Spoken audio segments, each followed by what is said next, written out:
As someone who classifies themselves as introverted and overall shy, it took me a long time to get to the point where I actually had the confidence and the skill to go up and approach someone and ask if I could take their portrait in the street. Now, for context, it was 2 years after me buying my camera until I actually took photos of people. And it was another year after that before I built up and had the audacity to go up and approach someone in the street and ask if I could take their photo. And if you're someone who looks at some incredible work and goes, how did they get that close without getting in trouble, without repercussions? It's completely fair and something that I still struggle with, because I still struggle to see someone walk past and actually stop them and ask them if I can take the portrait if they're quite interesting. And sometimes I don't. Sometimes I let them go by, and I always wonder what could have been if I had have asked them to take that photo. The truth of it is, if you want to be a street photographer, you don't have to do that kind of photography. You can, but you don't have to. You can do different ways of shooting and completely focus more on composition and get incredible street photos. I did a full exhibition which was very small people in very large environments, and there wasn't one person in that frame who knew I had taken a photo of the 16 prints I'd displayed. In my most recent exhibition, there was only one person in the entire catalogue who was aware that the photograph had been taken of them. And that's not because I'm very sneaky. I mean, you want to be to a degree so you can get as moment as real as possible. But because I'm not the type of photographer in certain situations to go up and stick a camera in someone's face. I am quite shy, and it's not something I want to do, nor is it something I will ever do all the time. I have done it, particularly when I'm overseas, because I do believe if you're trying to photograph a place, people do make a place. So while I still focus on composition, I still focus on people in place, I also then make sure I get enough people from that place to actually be able to tell an articulated story of that destination. And I suppose that's the sort of stuff that came in time, because that wasn't easy in regards to me actually stopping people and asking if I could take a photo. It felt a little easier when there wasn't language, particularly in Vietnam when I did my book on Vietnam. It was very easy because people would either looked at you and shook their head yes or shook their head no. So it was very, very easy. It didn't, for some reason, it didn't have as much weight with me as someone saying no or people just turning away. It was a lot easier because I had set the intention. I was going over there to document this place and to showcase this place in a way that gave everything it was to me. And people were such a huge part of that because the people in Vietnam were incredible. And to not include them in the book was more of a disservice for me. So that made that gap a little bit easier to overcome the fear of actually asking them. But as someone who's quite introverted, that took a long time to build.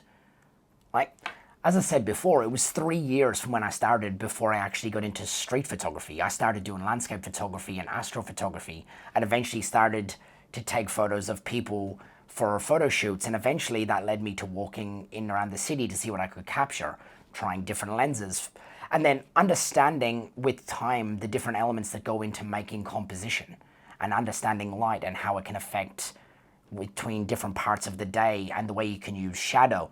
And when you walk and being able to see how the light hits and being able to shoot down and creating those shadows, you understand the story element of a composition a lot better.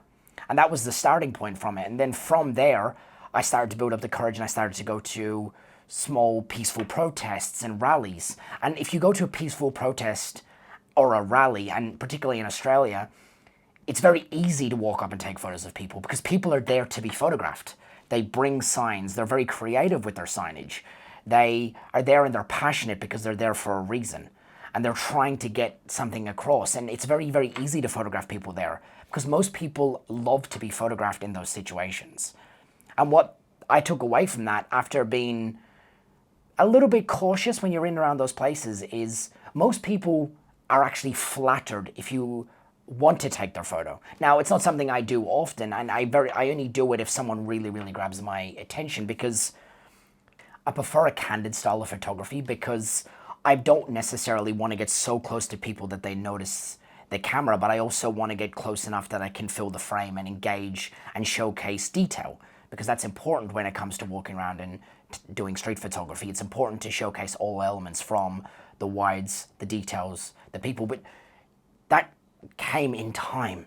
Like, all of the things I do now came over years and years of building the confidence and the skills to be able to photograph the way in which I want to and the way in which I will go forward, which is, if I see somebody and I'm intrigued enough to actually ask them, I will ask them for a photo.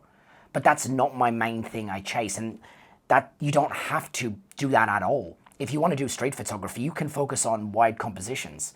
Two of Henri Cartier-Bresson's most famous photographs were photographs, and the most seen, which are here. You had the man jumping across the puddle, which, after listening to video interviews, Henri Cartier-Bresson shot through the hole in a gate, and then a secondary photo of the bicycle at the end of the stairwell. None of those people knew they were in photos, and yet they're regarded as some of the most compositionally beautiful photos that Henri Cartier-Bresson ever took. And they're probably some of the most famous because I think they've been the most reproduced.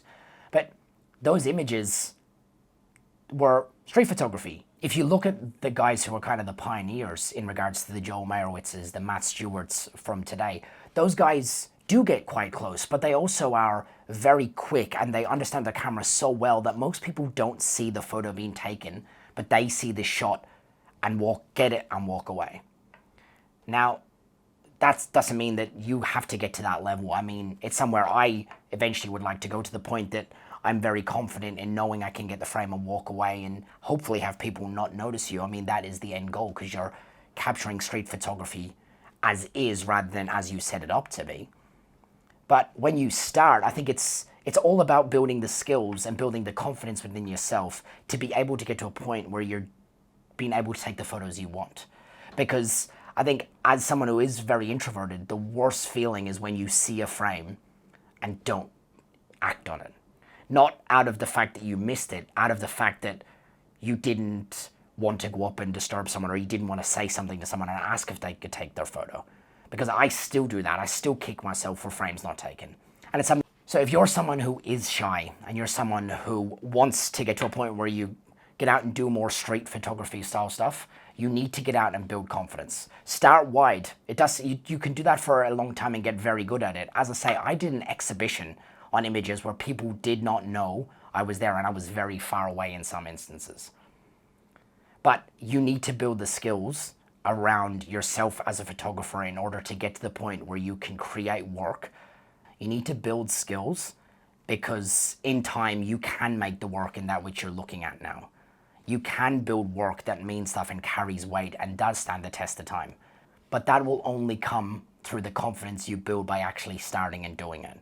And it doesn't have to be daunting. As I say, you can get close to people in major cities, for example, if you can get close to people during rallies and during peaceful protests, because, as I say, most people are there with intent. So it's very easy to walk, get a photo, and keep moving, or to ask people for photos.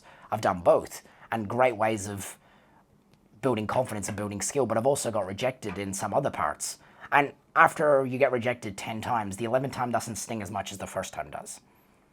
So if you're like me and you're someone who is quite shy and quite introverted, there is a chance, and there is something that you can build, but it builds because you want it to build, not because you're at a point where it's like, oh, well, I'm shy, I can't do this. You can, but you just have to work your way up to it. So go out and get shooting, and go create the work that you want to create, and just take that first step, because that work is there if you want to go and get it. Thank you.